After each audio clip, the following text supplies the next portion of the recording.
Bueno, yo les voy a hablar un poco de cómo es el manejo integrativo de los dolores de cabeza. Ahí abajo les dejo mi mail por si quieren. eh, la medicina integrativa es una medicina que está orientada a la curación, que enfatiza la relación entre el paciente y el tratante y va a integrar lo mejor de la medicina alternativa y complementaria con lo mejor de la medicina convencional. Es un modelo guiado por las decisiones compartidas y se analiza la historia, los antecedentes, los intereses y los objetivos de los pacientes y se consideran al elegir las modalidades de tratamiento. Entonces, es un plan de tratamiento, un plan terapéutico individualizado. Desde la perspectiva del manejo del dolor y de las cefaleas, el objetivo de esta medicina no es solo reducir el dolor, sino mejorar la función, la calidad de vida y el bienestar en general. ¿Hay evidencia de medicina integrativa en cefaleas? Sí, cada vez más, y se ha visto que tiene un efecto significativo en disminuir la frecuencia y la intensidad, evitar la cronificación y el sobreuso de fármacos y mejorar el uso de fármacos, la calidad de vida, ayuda con la depresión, la ansiedad y la funcionalidad en general. ¿Todos se pueden beneficiar de un enfoque integrativo? Sí, todos se pueden beneficiar. Y hay una consideración especial a pacientes que presentan desafíos en su tratamiento farmacológico, por su edad, por ejemplo, pacientes pediátricos, adolescentes, por su estado, mujeres embarazadas en periodo de lactancia, ancianos con contraindicaciones, con intolerancia a fármacos, con comorbilidades limitantes, y además al diagnóstico de cefalea que está asociado a alta carga de enfermedad. Esto es, por ejemplo, la migraña crónica y episódica de alta frecuencia, la cefalea tensional crónica y episódica de alta frecuencia y la cefalea por sobreuso de fármacos. Esas son cefaleas definidas como de alta carga de enfermedad. ¿Cuáles son las barreras potenciales para implementar la medicina integrativa? La incomodidad de los pacientes que quieren tratamientos más rápidos y en general farmacológicos, la cobertura de los seguros médicos, la acupuntura, el biofeedback, la neuromodulación es inaccesible para aquellos de bajos recursos o de zonas rurales, consume mucho tiempo de consulta, por lo tanto requiere una buena comunicación con el paciente y otra barrera potencial es la falta de conocimiento que pueda tener el tratante. Entonces, empezando con este tratamiento, con esta mirada, lo primero que hay que hacer es una evaluación del paciente. El dolor de cabeza es una de las razones más comunes de búsqueda de atención. Entonces, los pacientes deben ser evaluados y diagnosticados según los criterios de la clasificación internacional de los dolores de cabeza. Son cefaleas primarias en la mayoría de los casos, pero hay entre un 2 a 5% que pueden ser cefaleas secundarias, muchas de las cuales son graves e incluso pueden ser potencialmente mortales. Esta distinción entre cefalea primaria y secundaria entonces es el paso más importante y usamos el mnemotécnico SNOOP para recordar señales de advertencia. Hoy en día existe uno que es el SNOOP 10, que es un poquito más específico, así que basta con el SNOOP. Síntomas sistémicos. Presencia de síntomas sistémicos, fiebre, rigidez de cuello, un estado mental alterado, convulsiones, déficits neurológicos, nos pueden estar hablando de una infección, meningitis, vasculitis, una arteritis de células gigantes. Si el dolor de cabeza se presenta con signos y síntomas neurológicos, que es cualquier alteración de la función neurológica, ¿cierto?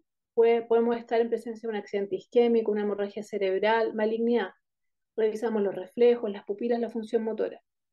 Cefaleas de inicio súbito. Antes que nada, descartar una hemorragia subaracnoidea y otros trastornos vasculares y no vasculares. Si este inicio súbito además va asociado a náuseas, rigidez de cuello, dolor de cabeza occipital, alteración de la conciencia. La avanzada, una cefalea que aparece después de los 50 años, también señal de alerta. Cambio de patrón, una cefalea que cambia, tiene más náuseas, tiene más vómitos persistentes, empeora con la técnica de Valsalva, también una bandera roja. La calidad posicional, un dolor que empeora con el cambio de posición, también hay que investigarlo, hay que derivarlo y hay que hacer otros estudios porque podemos estar en presencia de una cefalea secundaria. Una vez que estamos en presencia con un diagnóstico de cefalea primaria, empezamos con la evaluación, primero del estilo de vida y los posibles desencadenantes. Se puede considerar que la mayoría de los factores desencadenantes se exponen al cerebro a alguna forma de cambio o estimulación fisiológica. Los gatillantes de migraña son factores que solos o en combinación inducen el dolor de cabeza en individuos susceptibles. Son específicos para cada individuo, pero también existen los factores de riesgo que provocan dolor de cabeza de manera inconsistente. Entonces es muy importante conversar con el paciente, identificar gatillos, pedirle un diario de dolor. Y los principales gatillos son el estrés, las hormonas femeninas, las condiciones ambientales, la presión barométrica, los vuelos, los buceos, por ejemplo, los estímulos sensoriales, auditivos, visuales, olfatorios, los desórdenes de la homeostasis, el ayuno, la deshidratación y el exceso o la privación de cafeína. Entonces acá hacemos un cuadro de posibles cambios fisiológicos, estimulantes, y evaluamos potenciales gatillos y hacemos recomendaciones. Después hacemos una evaluación del sedentarismo del paciente. La evaluación de la actividad física y las recomendaciones siempre han sido parte rutinarias de la evaluación de pacientes con dolor y diferentes trastornos de cefalea. Y los estudios hablan de que o respaldan la indicación de ejercicios aeróbicos para reducir la frecuencia de migrañas y la intensidad de la migraña, y ha sido comparado con la efectividad del tobiramato, por ejemplo. Varios estudios también respaldan el uso de ejercicios craneocervicales y cérvico-escapulares de resistencia para la cefalea tensional. Los mecanismos no están del todo claros, pero puede incluir efectos neuroinflamatorios, neuromoduladores, cerebrovasculares y psicológicos en la migraña, así como el control muscular. Es importante asesorarse con un especialista, derivar e individualizar estos programas y prescripción de ejercicio.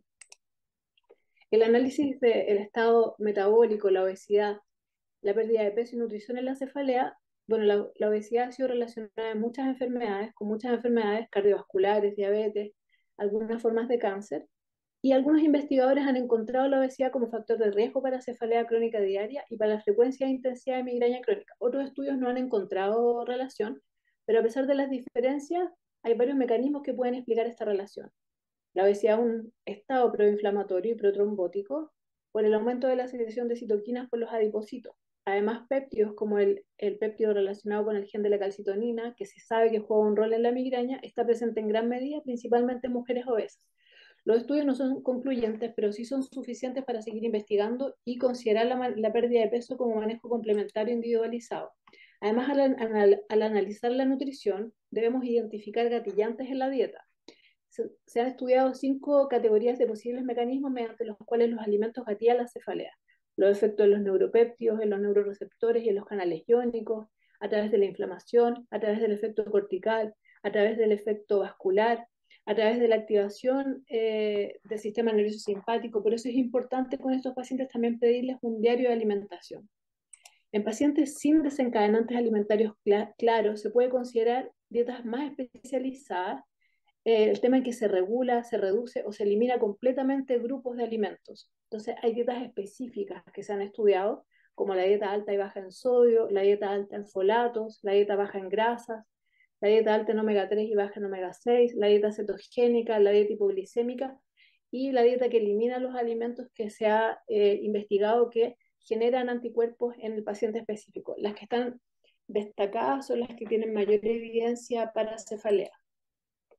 Analizamos el sueño de los pacientes. Los desórdenes del sueño ocurren en aproximadamente 50% de individuos con dolor de cabeza y son más prevalentes en aquellos con las formas de dolor más severas. Entonces, tanto el dolor de cabeza como el sueño están muy influenciados por factores medioambientales externos y también procesos cognitivos y psicológicos. Entonces, hay una relación con el dolor de cabeza a través de la fragmentación de sueño, el insomnio provoca dolor de cabeza, la hipersomnia y los desórdenes de ritmo circadiano.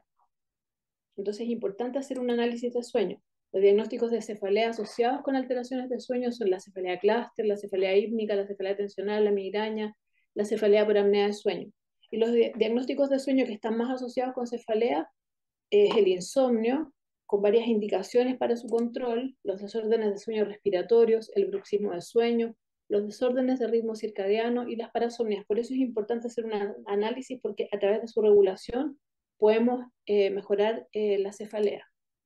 Entonces, tenemos que hacer una evaluación y tratamiento de estos desórdenes del sueño, determinar el diagnóstico según la clasificación internacional de dolor de cabeza, hacer un diagnóstico del trastorno del sueño y evaluar la relación que existe entre este trastorno y el insomnio. Por ejemplo, hay una terapia cognitivo-conductual específica para el insomnio, considerar la regulación de sueño para la migraña crónica y la cefalea tensional, restricciones del sueño, regulación del sueño conductual, evaluar la comorbilidad psiquiátrica, desórdenes de ansiedad, desórdenes de ánimo, evaluar gatillantes relacionados con el sueño, el estrés, los ejercicios, comida.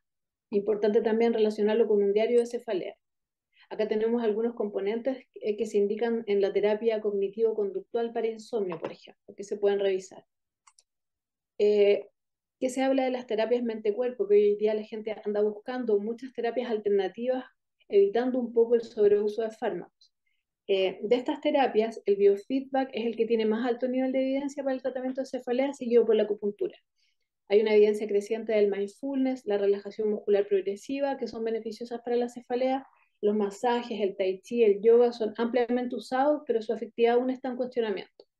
El biofeedback es un procedimiento que monitorea un proceso biológico del cual el paciente puede o no estar consciente, eh, y se programa para identificar este proceso biológico, y a través de diversas habilidades que se le enseña al paciente, como técnicas de relajación, de respiración, visualización, se induce la relajación, el control y la evitación.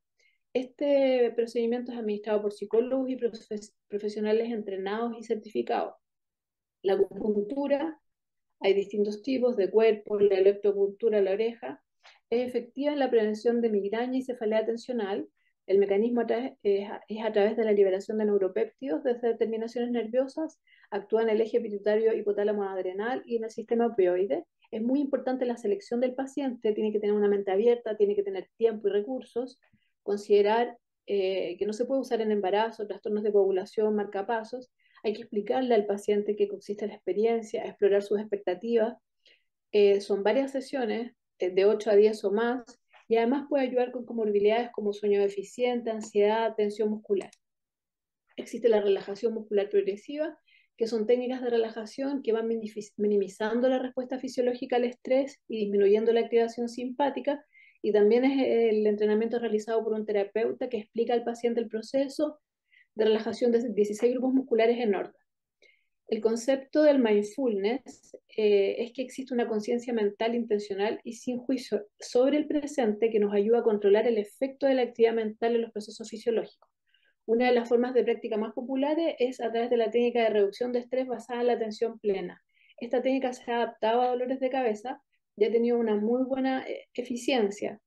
Grant y colaboradores realizaron resonancia magnética funcional en pacientes que practicaban la meditación con regularidad y compararon los resultados con los que no practicaban, y descubrieron que durante la presencia de dolor, los practicantes experimentados tenían una activación reducida en la amígdala, el hipocampo y las regiones emocionales evaluativas de la corteza prefrontal, así como una mayor activación en la corteza cingulada media y la ínsula. Estos resultados proporcionan evidencia de que la atención plena permite aumentar la atención a la experiencia presente y disminuir la respuesta emocional. El paciente se tiene que sentir cómodo con esta terapia y tiene que poder acceder a ella. ¿Qué pasa con la psicología de las cefaleas? Muchos desórdenes psiquiátricos han sido asociados a dolor crónico, cefaleas crónicas y migraña. Por ahora es una relación correlacional, se necesita más investigación, pero se sabe que los desórdenes psiquiátricos tienden a empeorar el pronóstico de los dolores de cabeza. También contribuyen a la resistencia al tratamiento. La asociación de cefaleas con desórdenes psiquiátricos específicos, con el estrés y con trauma, gatillan la cefalea, la migraña, la cronifican, con los desórdenes de ansiedad, con los desórdenes del ánimo, con los desórdenes de somatización.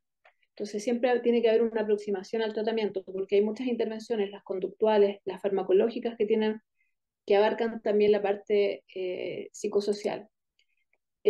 Recomendado en todos los pacientes, búsqueda de comorbilidades psiquiátricas. Tenemos tres escalas, la PHQ-9, la escala de depresión de Beck, la escala de desorden de ansiedad generalizado.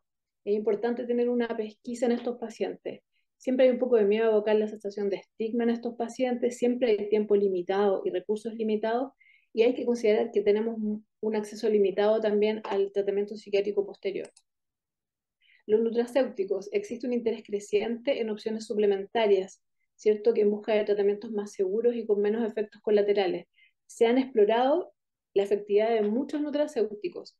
Hoy en día, los que tienen mayor evidencia científica son el magnesio y la vitamina B2. El magnesio bloquea el canal de calcio en el receptor NMDA, previniendo la actividad excitatoria glutamérgica. La Asociación Americana de Neurólogos le da al citrato de magnesio nivel B de evidencia en dosis de 400 a 600 miligramos al día. Lo ocupamos también de forma endovenosa para las crisis agudas de migraña con aura. y la vitamina B12 funcionaría mejorando, ayudando la cadena de transporte, la energía que se cree que pudiera tener un efecto en la depresión de propagación cortical y en disminuir el umbral de migraña. Tiene una evidencia de nivel B para la prevención de migraña en adultos y su dosis, según la Asociación Americana de Neurólogos, es 400 miligramos al día. Ahí tenemos un resumen de los principales nutracéuticos y sus efectos secundarios. La neuromodulación o neuroestimulación es una buena opción para cuando los pacientes tienen alivio inadecuado o contraindicaciones. Pueden usarse como tratamiento primario o complementario, y su concepto básico es manipular las vías del dolor periférico o central con impulsos eléctricos. Tenemos invasiva, mínimamente invasiva, no invasiva, es una modalidad de tratamiento segura y bien tolerada. Tenemos la estimulación cerebral profunda, la estimulación del nervio occipital, podemos hacer estimulación de ganglio fenopalatino o indicarla, y existe la estimulación magnética transcraneal, la supraorbitaria transcutánea, la estimulación del nervio vago y la neuromodulación eléctrica, todas ellas con cierta evidencia para los dolores de cabeza. Acá están las técnicas con sus efectos secundarios y su eficacia según algunos estudios. Tenemos tratamiento intervencionista del dolor de cabeza y cuello. Esto nos sirve mucho para aquellos pacientes, para complementar un poco el uso de todas las demás técnicas o de todos los demás medios. Podemos hacer bloqueo de nervios supervitario, supratroqueal, infraorbitario, cigomático, auriculotemporal, el occipital mayor y menor. Se busca bloquear con anestésico, una mezcla de corticoides, los principales nervios asociados con los dolores de cabeza. Y las intervenciones quirúrgicas finalmente, bueno, aproximadamente un 4% de la población tiene una migraña crónica refractaria, o un tercio de los migrañosos, lo que igual es un gran desafío. Entonces, para ellos existe una opción también que son las terapias quirúrgicas que pueden ser ablativas o neuroestimuladoras. Existe la descompresión nerviosa, la decompresión microvascular y las risotomías con glicerol, con radiofrecuencia o con radiocirugía. Entonces, la idea, lo que se propone es una evaluación integral de nuestros pacientes. Se debe hacer mucho hincapié en la autoeficacia, en el locus de control de los pacientes, apoyar la motivación y la adherencia al tratamiento en general. Se ven mejores resultados.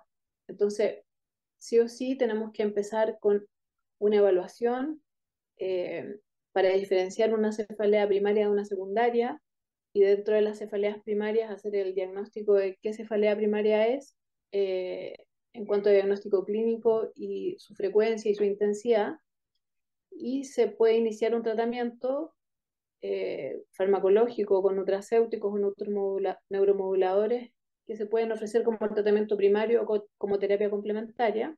Tenemos que hacer una evaluación del estilo de vida y los desencadenantes, fomentar un diario de dolor de cabeza, y si se descubren desencadenantes, a veces por ahí, incorporando principios de modificación, tenemos muy buenos resultados con el control de cefalea. Hay que evaluar el estrés, el estado de ánimo, el estado de sueño, evaluar comorbilidades psiquiátricas, ansiedad, el insomnio, los trastornos respiratorios del sueño, y siempre contar con un equipo donde podamos derivar a un psicólogo, para psiquiatra, para terapia y manejo de medicamentos.